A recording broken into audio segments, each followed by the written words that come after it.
What shall I do? What will you do? Is this a question? Show that you know the poem, and remind them what poem it is. Well, you know what you must do. Go, confront the problem, fight, win, and call me when you get back, darling. I enjoy our visits. Welcome to the Poetry Dojo, where we learn to know our poems. and learn to wield them to fight and win. Today we are considering Casey at the Bat by Ernest Lawrence Thayer. Casey at the Bat was published in 1988 in a San Francisco paper, written obviously by Thayer, American poet, not surprisingly. It's about a baseball game. And it was sufficiently well received that some of the finest encouragement and praise that a poem can get is that it was immediately stolen by the New York Times. Who changed the words to cast aspersions on their rivals from Boston. So the Yankees were, well, they didn't expressly say the Yankees, but it was the Boston Bean something Bean or others. Eaters or something like that they cast aspersion on. There was no joy in Beantown.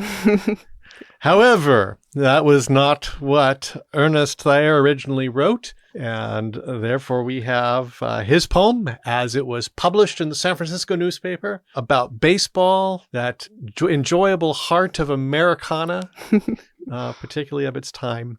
This is what we got. Casey at the Bat by Ernest Lawrence Thayer.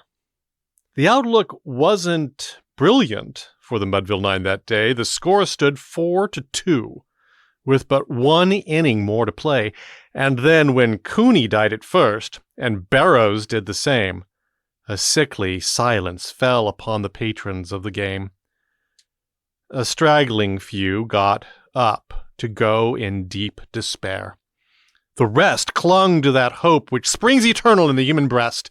They thought if only Casey could get but a whack at that, we'd put up even money now with Casey at the bat. But Flynn preceded Casey, as did also Jimmy Blake. And the former was a Lulu, and the latter was a cake.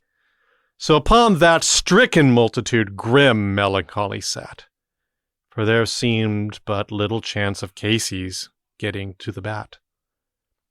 But Flynn let drive a single to the wonderment of all, and Blake, the much despised, tore the cover off the ball. And when the dust had lifted, and the men saw what had occurred, there was Jimmy safe at second, and Flynn a huggin' third. Then from 5,000 throats and more there rose a lusty yell. It rumbled through the valley, and it rattled in the dell. It knocked upon the mountain and recoiled upon the flat, for Casey, mighty Casey, was advancing to the bat. There was ease in Casey's manner as he stepped into his place. There was pride in Casey's bearing and a smile on Casey's face. And when, responding to the cheers, he lightly doffed his hat, no stranger in the crowd could doubt 'twas Casey at the bat. 10,000 eyes were on him as he rubbed his hands with dirt. 5,000 tongues applauded when he wiped them on his shirt. Then, while the writhing pitcher ground the ball into his hip, defiance gleamed in Casey's eye. A sneer curled Casey's lip. And now the leather-curled sphere came hurtling through the air, and Casey stood a-watching it in haughty grandeur there. Close by the sturdy batsman the ball unheeded sped. "That ain't my style," said Casey. "Strike one," the umpire said. From the benches black with people there went up a muffled roar, like the beating of the storm waves on a stern and distant shore. "Kill him! Kill the umpire!" shouted someone in the stand, and it's likely they'd have killed him had not Casey raised his hand. With a smile of Christian charity, great Casey's visage shone. He stilled the rising tumult. He bade the game go on. He signaled to the pitcher, and once more the spheroid flew. But Casey still ignored it, and the umpire said, "Strike two!" "Fraud!" cried the maddened thousands, and the echo answered, "Fraud!" But one scornful look from Casey and the audience was awed.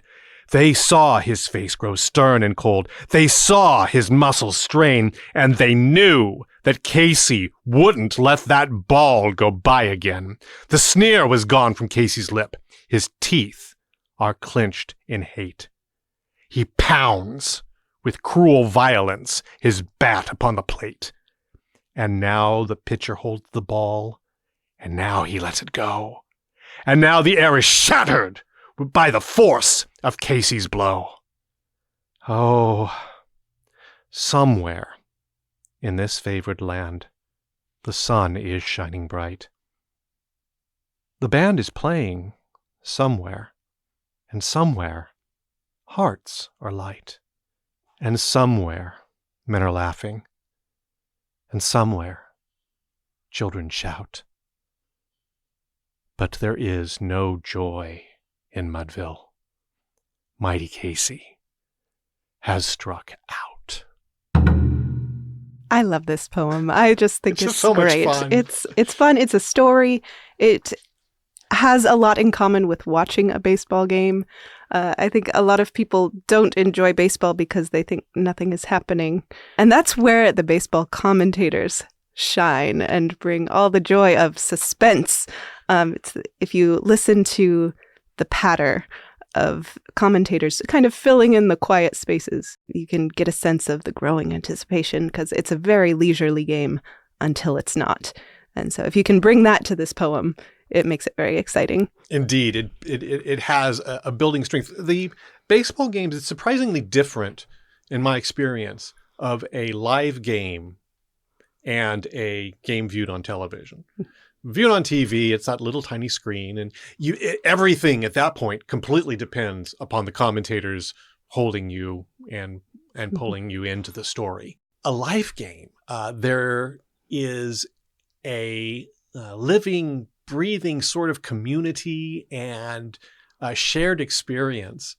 And sure, it's a bunch of guys down on the field playing the game, but it's so much more than that. Mm-hmm. And yet, when all those other things fill in the in-between, then you come to those moments, as you say, when all of a sudden it's no longer just a casual affair. It's life or death. Mm-hmm. It's war and nations are battling. It's deciding how history will turn. Mm-hmm. And everybody hangs on that thread then. Yes. And it is fun. Mm-hmm. And this poem is fun. Mm-hmm. If you have fun delivering this poem, the judges will have fun listening. This is an unfair poem. Yes, absolutely. So it's a almost tragic advantage over every other poem. It's just so compelling. There is so much room for interpretation and so much room for you to convey what you think the true story is with your tone. When I taught American literature, I was gone the day that they studied this. And I was terribly disappointed. But I came back and they all thought it was a moralistic tale of how pride comes before the fall. And that is not how I read this at all. I think Casey is just the coolest and he's playing it cool until he can't do that anymore.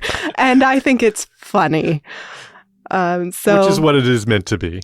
You can take your best interpretive argument to this poem to decide how you want to perform it. But as long as you have fun, you're going to do well with this. Thank you for tuning in. This has been a Diecast Media Group production. Please recommend us to friends, family, relations, but not your competitors. Feel free to email us with questions at poetrydojo@diecastmediagroup.com, and tune in next time for another exciting episode and another fine poem.